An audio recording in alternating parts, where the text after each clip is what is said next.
ونفخ في الصور فإذا هم من الأجداث إلى ربهم ينسلون قالوا يا ويلنا من بعثنا من مرقدنا هذا ما وعد الرحمن وصدق المرسلون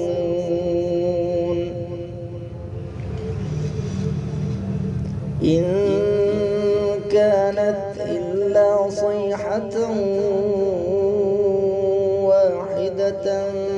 فإذا هم جميع لدينا محضرون فاليوم لا تظلم نفس شيئا ولا تجزون إلا ما كنتم تعملون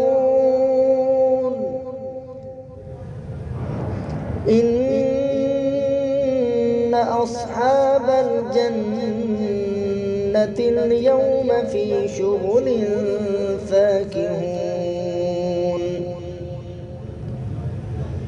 هم وأزواجهم في ظلال على الأرائك متكئون لهم فيها فاكهة ولهم ما يدعون سلام قولا من رب رحيم وامتازوا اليوم أيها المجرمون ألم أعهد إليكم يا بني آدم ألا تعبدوا الشيطان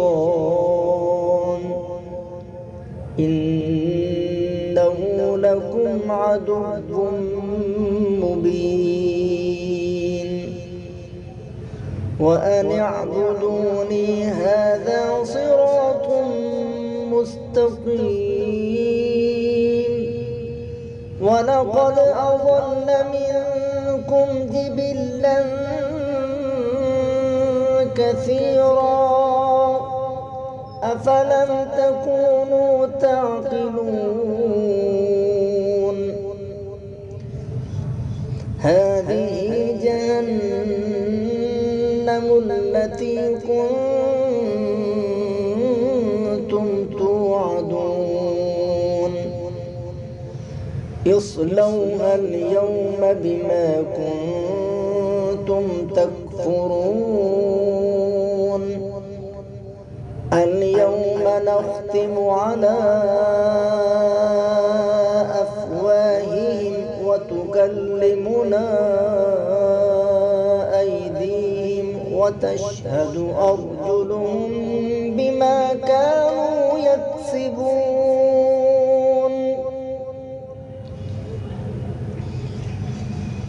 ولو نشاء لطمسنا على أعينهم فاستبقوا الصراط فأنى يبصرون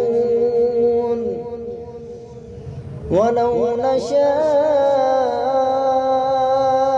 لمسخناهم على مكانتهم فما استطاعوا مضيا ولا يرجعون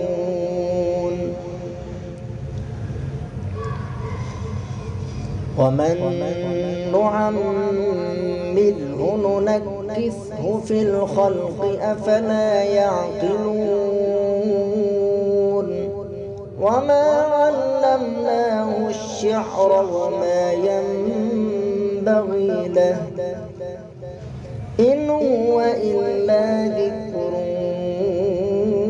وقرآن مبين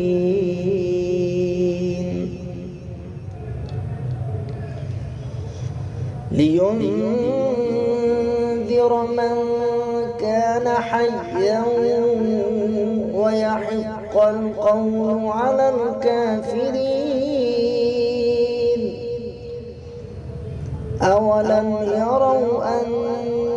خلقنا لهم مما عملت أيدينا أنعاما فهم لها مالكون وذللناها لهم فمنها ركوبهم ومنها يأكلون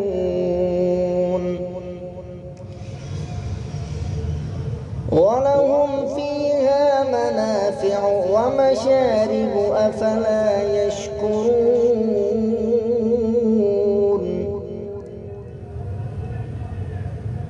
واتخذوا من دون الله آلهة لعلهم ينصرون لا يستطيعون نصرهم وهم لهم جند محضرون فلا يحزنك قولهم إنا نعلم ما يسرون وما يعلنون أولم ير الإنسان أنا خلقناه من نطفة فإذا هو خصيم مبين وضرب لنا مثلا ونسي خلقه قال من يحيي العظام وهي رميم قل يحييها الذي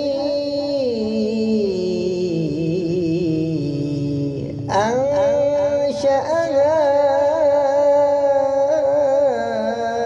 أول مرة وهو بكل خلق عليم الذي جعل لكم من الشجر الأخضر نارا فإذا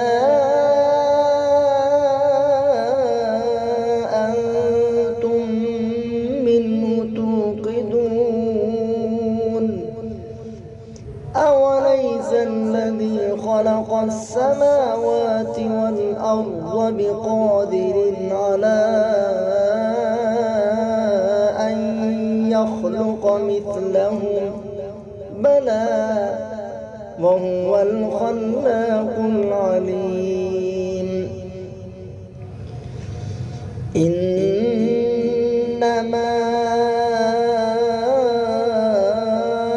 أمره إذا أراد شيئا أن يقول له كن فيكون فسبحان الذي بيده ملكوت كل شيء وإليه ترجعون